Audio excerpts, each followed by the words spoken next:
नमस्कार, sports can में आप सभी का बहुत बहुत स्वागत है। मैं हूं आनंद श्रीवास्तव। देश और दुनिया की तमाम खेल खबरों पर चर्चा के लिए हमने अपने स्टूडियो में आमंत्रित किया है जाने माने खेल पत्रकार विजय लोकपल्ली को।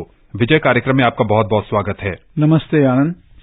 क्रिकेट, बैडमिंटन और फुटबॉल की ढेर सारी खबरें हैं, लेकिन सबसे पहले डाल लेते हैं नजर स्पोर्ट्स हेडलाइंस पर। आईपीएल क्रिकेट में रॉयल चैलेंजर्स बैंगलोर के साथ कोलकाता नाइट राइडर्स के 12 ओवर में 4 विकेट पर 89 रन। भारत के प्रियांशु राजावत ने ऑरलियांस मास्टर्स बैडमिंटन में शीर्ष वरीयता प्राप्त केंटा निशिमोतो को हराकर क्वार्टर फाइनल में बनाई जगह।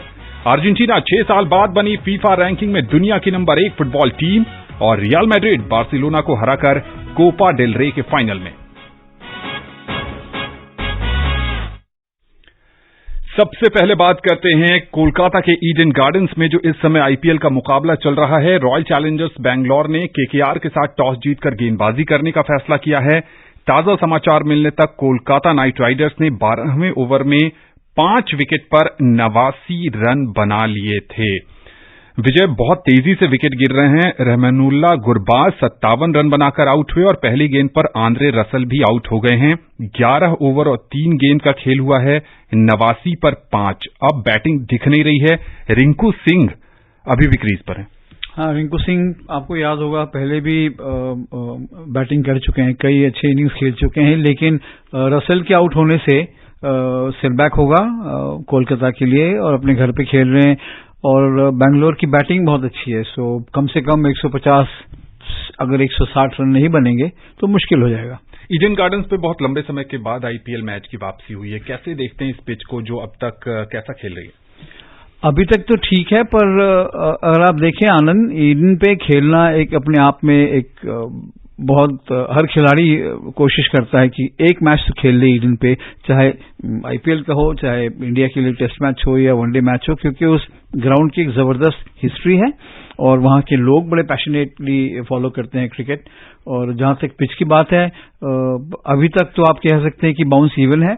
जैसे जैसे आगे टूर्नामेंट बढ़ेगा तब आपको देखना पड़ेगा कि क्या वहां के क्यूरेटर इस प्रकार की पिच दोबारा दे पाते हैं या हर मैचेस में दे पाएंगे, क्योंकि जब तक अच्छी पिच नहीं होगी आपको अच्छी क्रिकेट देखने को नहीं मिलेगी। चंद्रकांत पंडित को इस बार केकेआर की कमान दी गई है कोचिंग में, और डोमेस्टिक सर्किट में बहुत ही अड़ियल और कड़े रुख वाले कोच माने जाते हैं। इतने बड़े इंटरनेशनल स्टार्स जिसमें कि जेसन रॉय भी जुड़ रहे हैं, आंद्रे रसल हैं, कैसे मैनेज करते होंगे? बहुत आराम से, क्योंकि वो शुरू में एक चीज कह देते हैं जब भी कॉन्ट्रैक्ट साइन करते हैं, आपको याद होगा विदर्भ को किया या मध्य प्रदेश के लिए किया उन्होंने, उनकी एक ही शर्त होती है कि वो बॉस होंगे, जो वो कहेंगे वो माना जाएगा। हालांकि वो एडजस्ट करते हैं कई बार, लेकिन उनका अपना तरीका है, थोड़ा स्ट्रिक्ट है, कई लोगों को अच्छा नहीं लगता है। लेकिन अगर आप देखें उनका रिकॉर्ड, विदर्भा को रणजी ट्रॉफी जितवाई, मध्य प्रदेश को रणजी ट्रॉफी जितवाई, और खुद एक बड़े जाने माने अच्छे खिलाड़ी थे। उनके गेम की रीडिंग बहुत अच्छी है और लोग कहते थे कि ये तो जो है T20 में अच्छा कोच नहीं बन पाएंगे। अब उनपे चैलेंज है, उनपे प्रेशर है, वो कैसे संभालते हैं। और मुझे पूरी उम्मीद है वो जैसे टूर्नामेंट आप आगे बढ़ेगा आनंद, आपको उनकी एक खासियत जो है, वो जो उनकी एक छाप है वो नजर आएगी आपको। केकेआर फैंस को भी यही उम्मीद होगी कि इस बार केकेआर की टीम प्लेऑफ में पहुंचे और खिताब भी जीते। इस मुकाबले पर हमारी नजर बनी रहेगी। वहीं कल रात गुवाहाटी के बरसापारा स्टेडियम में पंजाब किंग्स ने राजस्थान रॉयल्स को 5 रन से हरा दिया। पंजाब किंग्स ने पहले बल्लेबाजी करते हुए निर्धारित 20 ओवर में 4 विकेट पर 197 रन बनाए। शिखर धवन ने 86 और प्रभ सिमरन सिंह ने 62 रन की पारी खेली। जवाब में राजस्थान रॉयल्स की टीम 7 विकेट पर 192 रन ही बना पाई। बहुत क्लोज मैच था विजय, लेकिन यहां पर तारीफ करनी होगी प्रभ सिमरन सिंह की और फिर ध्रुव जुरेल की भी। जी हाँ, खास करके मैं कहूंगा आनंद, मुझे बड़ी खुशी है प्रभ सिमरन का नाम लिया जा रहा है, उनके बारे में एक्सपर्ट्स भी बोल रहे हैं। लेकिन अगर आप देखेंगे डोमेस्टिक क्रिकेट में 5 साल हो गए, उन्होंने जूनियर में भी अच्छा किया था और लगातार उन पर नजर थी सेलेक्टर्स की, पर किसी कारण से वो बड़े मैचेस में उनको एक ब्रेक नहीं मिल रहा था। और कल अगर आप देखें शिखर धवन ने जैसी पारी खेली, उनके छत्र छाया में प्रभ सिमरन जैसी बैटिंग की उन्होंने, सबको मालूम है 2 साल पहले मुझे याद है एक सचिन तेंदुलकर ने उनकी बहुत तारीफ की थी एक इनिंग्स के ऊपर। उनका जो अप्रोच है क्रिकेट को, अच्छे यंगस्टर हैं और जहां से गिल आए हैं शुभमन गिल आए, वहीं से सिमरन निकल के आए हैं। उनकी ट्रेनिंग बहुत अच्छी है। विक्रम राठौर जो इंडिया के बैटिंग कोच है, उन्होंने इनको काफी ध्यान दिया है, दोनों को, गिल और प्रभ सिमरन को। तो आप आने वाले टाइम में आप देखेंगे ये जो है इंटरनेशनल क्रिकेट में आपको नजर आएंगे खेलते हुए। जॉनी बेयरस्टो इंजर होके बाहर हो गए, लियम लिविंगस्टन टीम के साथ जुड़े नहीं हैं और पंजाब की टीम ने 2 में 2 मुकाबले अपने नाम कर लिए। हाँ, अगर आप देखें आनंद, इस टूर्नामेंट में खिलाड़ी जो इंजर्ड हुए उनकी लिस्ट बहुत लंबी है। इतने सारे जो जाने माने खिलाड़ी नहीं खेल पा रहे हैं, तो ये हर टीम के लिए, अगर आप देखें अगले दिन आप अखबार खोलिए आपको पता लगता है एक प्लेयर और इंजर्ड हो गया। तो ये एक चैलेंज है फिजियो के लिए, ट्रेनर्स के लिए, खुद खिलाड़ियों के लिए, टीम मैनेजमेंट के लिए कि कैसे आप अपने प्लेयर्स को संभाल के रखेंगे। और इसमें अगर पंजाब अपने मैच निकाल रहे हैं तो आप समझ सकते हैं कि एक तरीके से उनकी तैयारी अच्छी है। एक और सवाल, रविचंद्रन अश्विन को ओपन कराने का निर्णय, जॉस बटलर काफी अच्छे फॉर्म में, जायसवाल अच्छे फॉर्म में, उसके बाद इस तरीके का जब आप एक बड़ा स्कोर चेज करने जा रहे हैं। हाँ, चांस लिया उन्होंने। अगर आप देखें अश्विन भी लंबे शॉट्स खेलते हैं और बहुत इंटेलिजेंट प्लेयर हैं। वो अलग बात, वो जल्दी आउट हो गए, नहीं चले, पर मूव अच्छा था। बांग्लादेश और आयरलैंड के बीच ढाका के शेरे बंगला स्टेडियम में खेले जा रहे एकमात्र क्रिकेट टेस्ट मैच में मेहमान टीम ने जबरदस्त वापसी की है। मैच के तीसरे दिन आज खेल समाप्त होने तक आयरलैंड ने अपनी दूसरी पारी में 8 विकेट पर 286 रन बना लिए थे। एंडी बलबर्नी 71 और ग्राहम हूमे 9 रन बनाकर नाबाद रहे। आयरलैंड की बांग्लादेश पर 131 रन की बढ़त हो गई है। युवा बल्लेबाज लॉकन टर्कनर ने अपने डेब्यू टेस्ट मैच में शानदार शतक जमाते हुए अपना नाम इतिहास के पन्नों में दर्ज करवा लिया। वो टेस्ट क्रिकेट में शतक जमाने वाले आयरलैंड के केवल दूसरे क्रिकेटर हैं। उनसे पहले केविन ओब्रायन ने ऐसा कारनामा किया था। टर्कनर ने 108 रन की पारी खेली। दक्षिण अफ्रीका के पूर्व बल्लेबाज निक पोथास को बांग्लादेश पुरुष क्रिकेट टीम का सहायक कोच नियुक्त किया गया है। बांग्लादेश क्रिकेट बोर्ड ने आज ये जानकारी दी। पोथास का बांग्लादेश क्रिकेट बोर्ड के साथ 2 साल का अनुबंध है। इससे पहले वे वेस्टइंडीज और श्रीलंका के भी प्रमुख कोच रह चुके हैं। उन्होंने दक्षिण अफ्रीका के लिए 3 वनडे मुकाबले भी खेले हैं। मार्च महीने के लिए आईसीसी ने player of the month award जीतने वाले दावेदारों के नामों पर मुहर लगाई है। पिछले महीने जिन खिलाड़ियों ने शानदार खेल दिखाया था उन्हें ही इस पुरस्कार के दावेदारों में चुना गया है। पुरुष वर्ग में न्यूजीलैंड के केन विलियमसन, बांग्लादेश के शाकिब अल हसन और यूएई के आसिफ खान को नॉमिनेट किया गया है। महिला वर्ग में प्रमुख देशों की खिलाड़ियों ने मुकाबले नहीं खेले। इस वजह से पापुआ न्यू गिनी की सिबोना जिमी और रावीना ओय तथा रवांडा के हेनरिट इशिमवे दावेदारों में शामिल हैं। विजेता का फैसला वोटिंग के आधार पर होगा। और अब बात करते हैं बैडमिंटन की। प्रियांशु राजावत ने ऑरलियांस मास्टर्स बैडमिंटन में शीर्ष वरीयता प्राप्त केंटो निशिमोतो को हराकर क्वार्टर फाइनल में जगह बना ली है। प्रियांशु ने प्री क्वार्टर फाइनल में बड़ा उलटफेर करते हुए निशिमोतो को 21-8, 21-6 से करारी शिकस्त दी। एक तरफ साइना नेहवाल पहले दौर में बाहर हो गई और जब नंबर 1 सीड से आपकी टक्कर होती है तो कहीं ना कहीं पहले ही थोड़ा सा प्रेशर आप पर होता है, लेकिन प्रियांशु ने दिखाया इस मुकाबले में। जी हाँ, और खुल के खेले। अगर आप देखें पहले गेम में उन्होंने डोमिनेट किया, 10-0 की एक टाइम पे लीड थी और वो खुद 58th रैंक्ड है, 58वां रैंकिंग है और निशिमोतो तो 12th रैंक है। सो अभी भी अगर आप देखें राजावत की जो टैलेंटेड खिलाड़ी हैं इंडिया में, उनमें उनका शुमार है और काफी उन पे उम्मीदें हैं क्योंकि लक्ष्य एक तरफ है और खास करके विमेन अगर आप देखिए बैडमिंटन में ज्यादा आगे कोई नहीं आ रहे हैं और साइना का तो फर्स्ट राउंड में जो अगर हारी हैं उससे आप समझ सकते हैं कि उनका कैरियर कितना वो और खींचेंगी, उनके ऊपर ही प्रेशर है। पर ये जो राजावत ने जो जीती मैच निकाला है, मुझे लगता है कि इन पे नजर रहेगी सबकी। पुरुष सिंगल्स के एक अन्य मैच में मिथुन मंजुनाथ को हार का सामना करना पड़ा। चाइनीज ताइपे के ची यू जेन ने मिथुन को 21-15, 21-19 से हराया।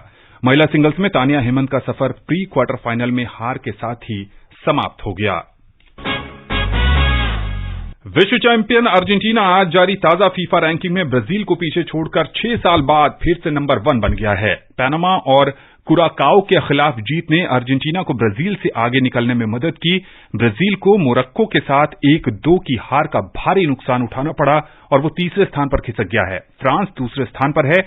इन तीनों के अलावा टॉप 10 में कोई अन्य बदलाव नहीं हुआ है। बेल्जियम चौथे, इंग्लैंड 5वें, नीदरलैंड्स 6ठे, क्रोएशिया 7वें, इटली 8वें, पुर्तगाल 9वें और स्पेन 10वें स्थान पर है।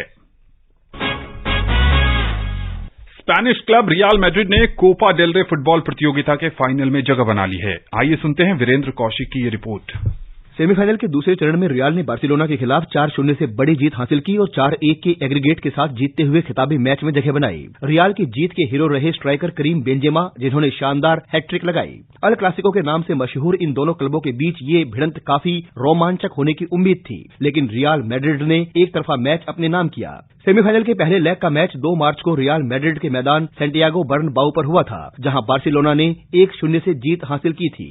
ऐसे में मैड्रिड को दूसरे लेग में अच्छा प्रदर्शन करना था। बार्सिलोना के गृह मैदान कैंप नौ में हुए मैच में रियल मैड्रिड ने निराश नहीं किया। पहले हाफ की समाप्ति की ओर रियल मैड्रिड के लिए विनीशियस जूनियर ने पहला गोल दागा। दूसरे हाफ में करीम बेंजेमा फॉर्म में आए और 50वें, 58वें और 80वें मिनट में गोल कर न सिर्फ हैट्रिक लगाई, बल्कि बार्सिलोना के हाथों से वापसी का मौका भी छीन लिया।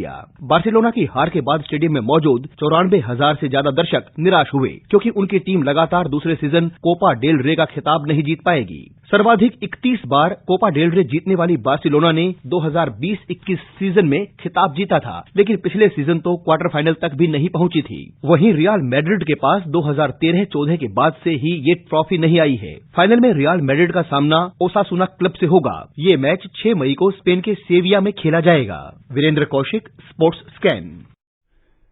जब भी ये दोनों टीमें आमने सामने होती है, विजय, ब्लॉकबस्टर मुकाबला होता है और भारत में भी लोग बेसब्री से इंतजार करते हैं। ला लीगा में टॉप पर चल रही है बार्सिलोना। कहां चूक हो गई कल के मुकाबले में? कल देखिए, पहले लेग को उनको भूल के सेकेंड लेग जब वो आए हैं, उन्होंने शायद उनकी यादें यही थी कि पहला लेग उन्होंने जीता है, थोड़े से कम डिफेंसिव थे। लेकिन यहाँ पे आपको पूरा क्रेडिट देना पड़ेगा बेंजेमा को, मॉड्रिच को, जिन्होंने गजब का खेल खेला कल। विनीशियस जूनियर तो 2 गोल में उनका हाथ था, मॉड्रिच का हाथ था। बेंजेमा को क्रेडिट ये है कि उन्होंने अपॉर्चुनिटी जब जब मौका मिला उन्होंने गोल में तब्दील किया। लेकिन आप क्रेडिट थोड़ा सा कोर्टिस को भी दीजिए, गोलकीपर को। उन्होंने काफी सारे मूव्स रोके बार्सिलोना के, और अप एंड डाउन, मतलब दोनों तरफ खेल चला।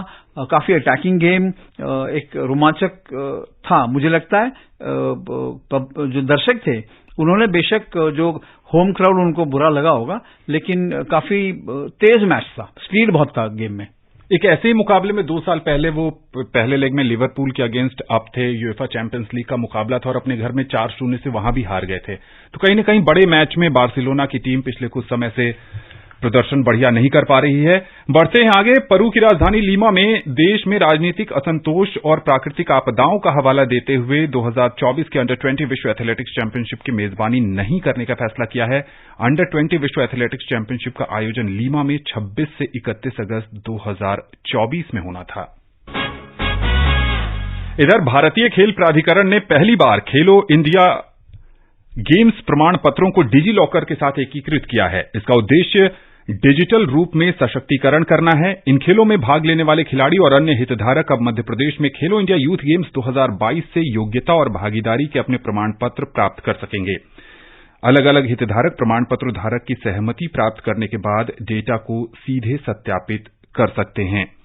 एक बार चलते चलते नजर डालते हैं जो मुकाबला चल रहा है। केकेआर बनाम आरसीबी का 119 रन बना लिए हैं कोलकाता की टीम ने। 14वां ओवर चल रहा है, 5 विकेट उनके आउट हो गए हैं। रिंकू सिंह 16 गेंदों पर 17 रन बनाकर खेल रहे हैं, और जबकि शार्दुल ठाकुर 10 गेंद पर 24 रन बनाकर बल्लेबाजी कर रहे हैं। यहां से क्या टोटल देख रहे हैं? अब भी इसके बाद 6 ओवर का खेल बाकी है। मुझे अभी भी 150-160 आप गिनिए, क्योंकि शार्दुल में एक वो क्षमता है, वो बड़ी शॉट्स मारते हैं, और रिंकू भी आगे जैसे गेम चलेगा मुझे पूरी उम्मीद है कि वो जो है बड़ी शॉट्स खेलेंगे। लेकिन शार्दुल जब तक हैं तब तक कोलकाता का अच्छा चांस है 150 के आगे जाने का। क्या इस पिच पर 150 चैलेंजिंग टोटल होगा? हाँ, डिपेंड करता है आपके बॉलर्स कैसे डालेंगे, क्योंकि अगर आप छोटी पोजीशन से, डिफिकल्ट पोजीशन से आते हैं तो आपको कॉन्फिडेंस बढ़ता है। चलिए, अब समय नहीं है कि किसी और खबर पर आपसे चर्चा की जा सके। स्पोर्ट्स स्कैन से जुड़ने के लिए विजय आपका बहुत बहुत आभार। Thank you. स्पोर्ट्स स्कैन का आज का अंक यहीं समाप्त होता है। पूरी टीम को दीजिए अनुमति। कल आपसे होगी फिर मुलाकात। तब तक के लिए नमस्कार।